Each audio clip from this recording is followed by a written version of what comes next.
Hello, this is Brian Choi, Managing Partner and CEO of the Food Institute. We're here at NRA 2024. I have here with me Chad Moutray, VP of Research here at NRA. Welcome to the program. Welcome, thank you for having me.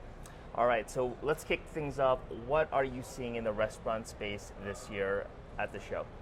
I think one of the more exciting things is just how international overall the entrees are getting, right? The fact that you're having a lot of international selections, you're having a lot more regional selections. I personally love birria tacos, right? I love Nashville hot, my wife especially loves Nashville hot. So you're seeing a lot of international and regional flares in terms of the overall entrees. And I think the other aspect of it is just the use of social media, right? I was speaking with a restaurateur just last week who told me that for their restaurant operations to be successful, they have to have really strong TikTok and Instagram scores, and if they know that those scores are really high, that store is going to be really successful, right? They're going to have a lot more engagement, and especially when you look at the overall trends of Gen Z and millennials, you need as much engagement from that group as you can. And we also are seeing, if you're looking at some of our state of the industry reports from the National Restaurant Association, we're seeing a lot more social media use in terms of the entrees that are being fixed as well. And so if you're seeing something on TikTok that's really exciting, you're going to go out and eat it and try to look for it in the restaurants. And I think that's something you're seeing here at the show as well. Right, absolutely agree. Social media, definitely a key trend here in 2024. I want to talk about innovations. Yeah. Now, innovation is something that, as I've been walking the show floor, we're seeing innovation from all different sides. Tell us what you're seeing in terms of innovation in the restaurant space, and maybe get into some of the disruptions that we're seeing. You know, I said the partnership with Nestlé and Wonder is just one example. Anything you can share there?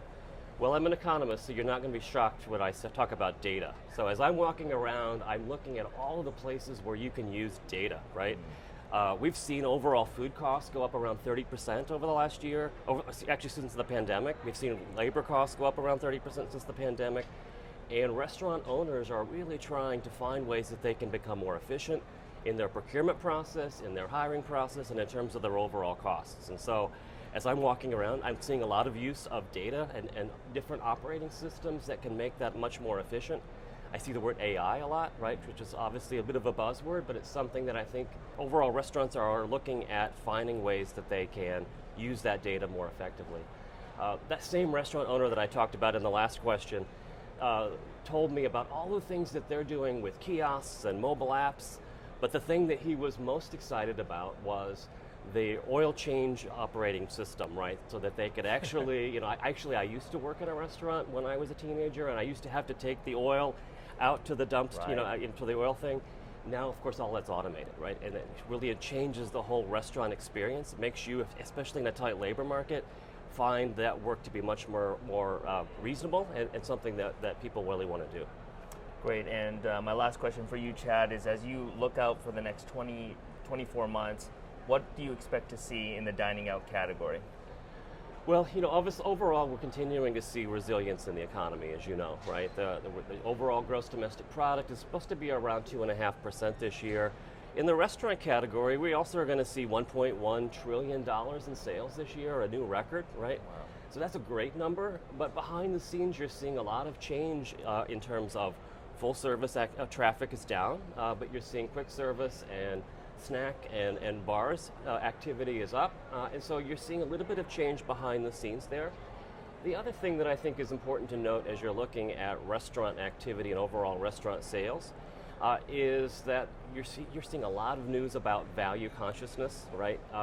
And I think that's one side of the story. The other part of it is that, you know, the reality is people still want to go to restaurants, and so you see this mixed message out there, right? Of a lot of stories about people looking for value and trying to find that overall price point that works for them.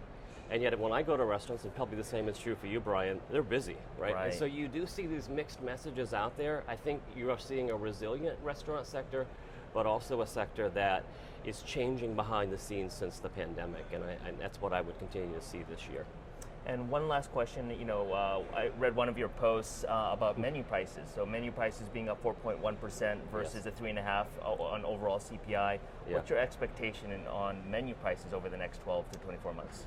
Well, restaurants are certainly navigating very interesting waters in terms of lots of regional and state issues. but they're also really having to grapple with those costs that I mentioned earlier, right? We've seen, as I said, wage costs are continuing to go up, around 5% this year. Overall food costs continue to go up. They're starting to move up again. And so restaurants really have to navigate this world where their costs are going up, but they also have to navigate those value-conscious consumers, right? And so you are going to continue to see restaurant menu costs go up around 4% this year, but the reality is they also are navigating and trying to find value where they can to make that overall experience as positive as possible. That makes sense. So there you have it, Chad Moutray, VP of Research and Knowledge at the National Restaurant Association. Chad, thanks for coming on the program. Thank you, Brian.